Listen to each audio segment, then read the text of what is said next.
Hey, what's going on, my friend? It's Jeff Newport from ChasingStrength.com. And in today's short video, I wanted to discuss with you why many guys actually fail to make progress with their kettlebell workouts and what they can do to grab a hold of a solid kettlebell workout plan or program that actually keeps progressing. And I think most importantly, from the feedback that I've gotten in private emails, is actually finding the time to do that. So if you can relate, I've got some tips and some tricks and some solutions for you in this video. So keep on watching. So, what I've noticed over the years, and by the years, I mean like 20, hard to believe I've been swinging these things since 2002.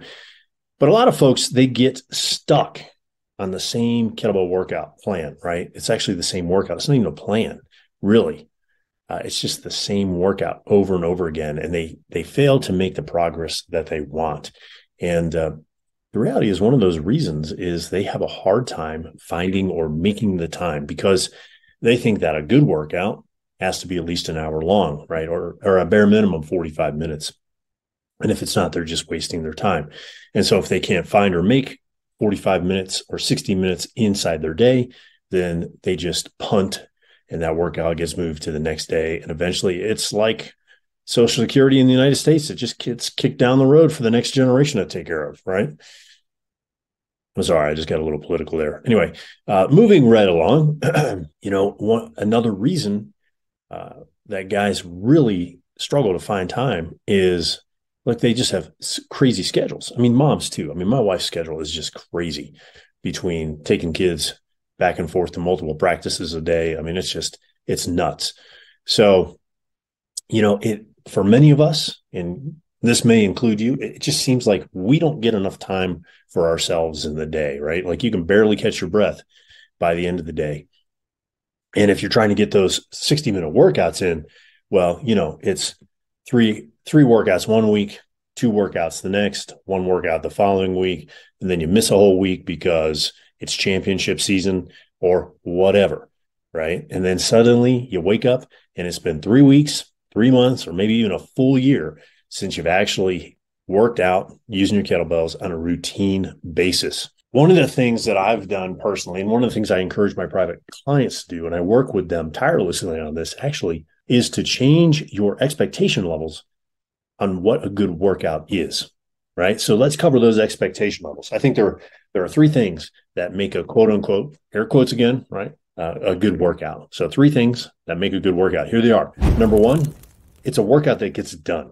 All right. Number 2, it's a workout that's short enough not to take time away from your family, or in my case, my family, right? And number 3, it has enough of the right things in it that allows me to keep measuring progress, all right, somewhere.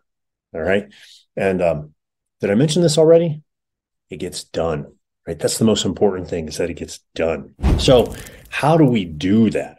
Well, for many of us, myself included, at various times of the year, much, much shorter, high frequency workouts are just what the doctor ordered for us. So if we're honest, brutally honest with ourselves, right? Instead of taking 10, 15, 20 minutes to de-stress and scroll through this thing, right? I think the average person, could be average American, but we'll say average American because I'm American. I only like to speak for my own compadres. I don't want to put our stuff on other people, right? If you're British or Australian or from wherever, right?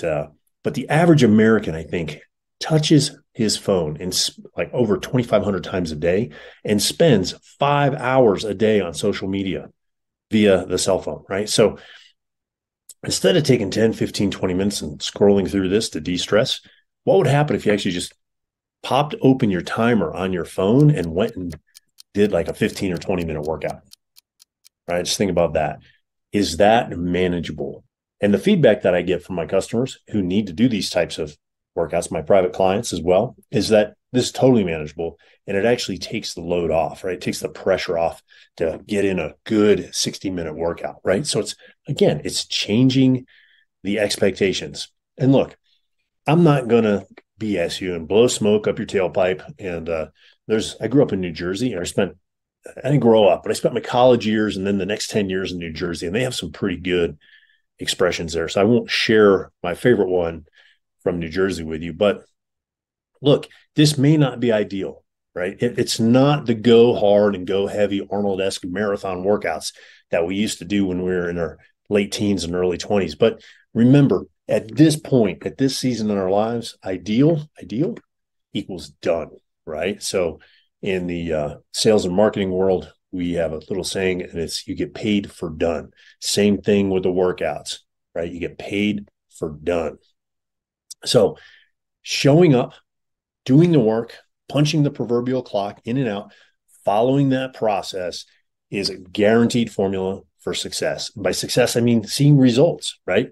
So watching your press numbers, right? The amount of reps you can press in a workout increase, the size of the kettlebell you use change, right? That's what I mean by results. Seeing your waist measurements shrink, your body fat shrink. So, you take a picture of yourself from 3 months ago and you compare it to today, and you've been training 15, 20 minutes a day for the last 3 months. You know what? You actually look pretty good in your swim trunks, right? You don't look like you're wearing that life preserver anymore. You know what I mean? That little that ring that kids wear in the kiddie pool. You don't look like you got one of those anymore, right? So that's what I mean. That's primarily the main reason we're talking about here. But there is a secondary reason, and it's having a plan that's progressive. And that's the really important part. And that's because your body just gets used to doing the same old workout over and over again. So you need to have a plan that's progressive, one that keeps your body from accommodating. You need to have a plan that's progressive, which is one that challenges you. And you need to have a plan that's progressive, one that has some variety and actually isn't boring, right? So if you told me I had to do swings and get-ups every day of my life, and that was my workout, I think I'll probably last about 2 weeks on that, right? Because I'm not a monk, right? I like variety. Okay.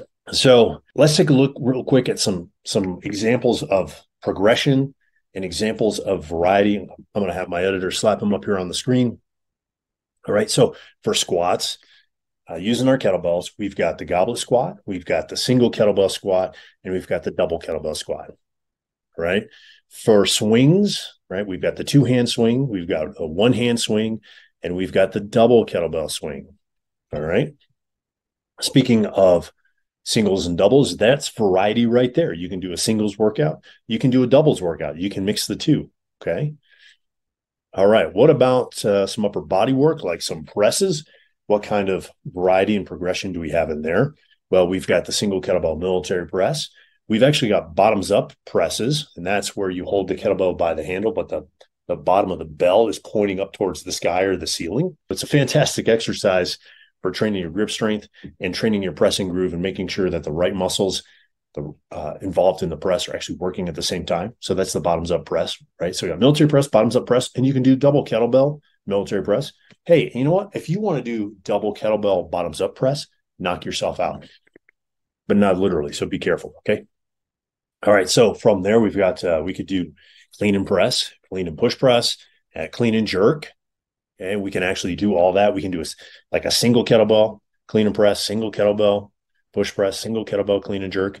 And then we can move on to doubles, right? So same thing, clean and press with a pair of kettlebells, clean and push press with a pair of kettlebells, clean and jerk with a pair of kettlebells, and so on, right? So if you know how to program this, really, you're just limited to the ability to come up with the right progressions in the right sequences, right? Or in the right order, right? So hopefully that makes sense.